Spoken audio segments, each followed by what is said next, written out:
Today I'm going to show you how to tat a flower pendant using needle tatting. The whole instructions for this are available on Instructables under Learn Needle Tatting with My Flower Pendant. You may notice I've done this video before, but this time with talking. What you need is a tatting needle, some thread, size 5 and size 10 crochet cotton. I'm going to go ahead and do this slow to begin with so you can see how the double stitches formed. So that's the first half, and here's the second. It's basically a half hitch knot, and that is all you're doing. This flower starts off with a ring of 6 double stitches, 1 picot, and 6 more double stitches. Now how you make a picot: start the first half of your double stitch, but instead of pulling it right next to the other knot, you're going to leave it there while you finish the second half. Then pull them together, and this leaves you this little loop called a picot. We use that for joining rings and chains together. So you go ahead and finish up your ring with 6 more double stitches. To close a ring, you're going to slide your needle through the knots, grabbing the tail with your finger down here so it doesn't close up all the way.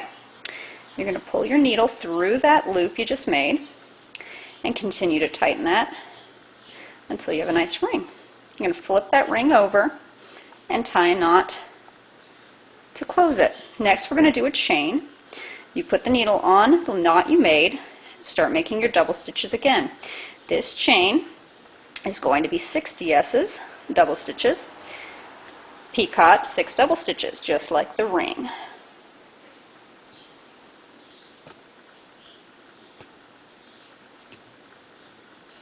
When you finished your chain, to pull that off, same way you did with the ring, and instead of grabbing that loop, you just pull it right through. You're going to notice that it curls up like that, and that's kind of what you want it to do. Flip it over and tie that. This is going to be followed by another ring, exactly the same as the first.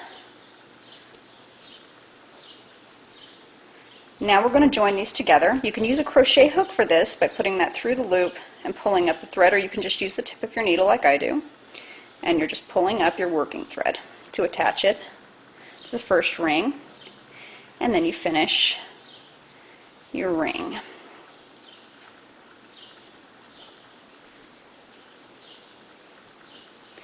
And remember, when you close the ring, you want to grab that tail to make a loop. Tighten that shut, flip it over, and tie it. Now this pattern has 5 rings and 5 petals or chains on the outside.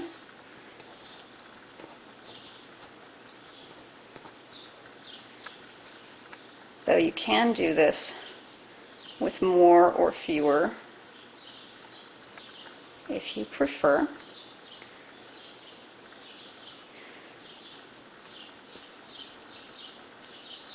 Obviously I'm going fast now because you've already seen how they're formed.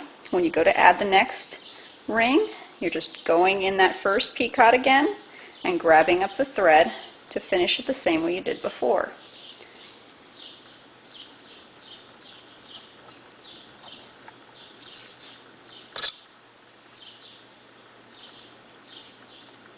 And now you can actually start to see the flower forming.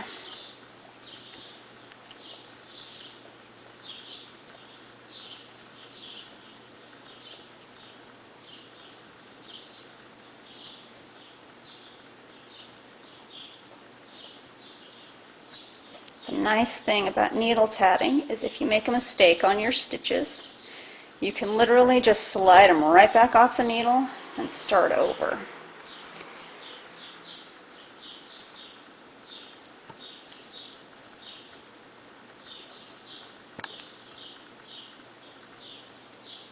You might want to pull the rings apart a little bit just so you can get a hold of that picot when you're adding the last couple of rings to the center. Now if you make that first pea-cut too big, you're going to have a loose flower. If you make it too small, your flower is going to be really tight. So you just want to try and experiment until you get a good fill for how big you need to leave that pea-cut. Now these end ones on the chains are also a great place to add beads. If you want to add beads to your flower pendant, you actually want to load those beads on your thread before you start tatting, and then pull them into place when you get to a pea-cut.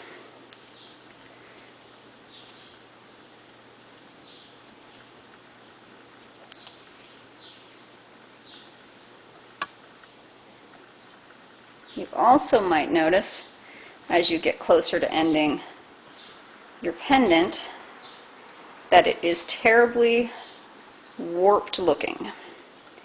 This can be fixed with a quick press with a steam iron, although some people think that's the wrong thing to do with tatting and that you should block it by washing it and pinning it out.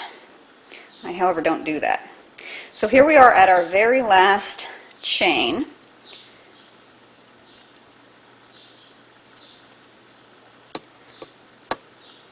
I'll show you how to finish up the pendant. Okay, so you've got your last chain. You pull that off, and you're not going to tie a knot. What you are going to do is pull your needle through one of the stitches here at the beginning of the pendant. When you pull that closed, now you're going to flip it and tie it, and I recommend doing that one more time. Some people add glue to these knots. I am not one of those people. Now you've got these ends and you want to hide them. So what you want to do is take your needle, and if you haven't tied it too tightly, this should be fairly easy. You run it under the last few stitches, pull that through, and then you're just going to snip that off. Cut off the end of this, run the needle through the back side and snip that off. Press it, add a jump ring, and you have tatted a pendant.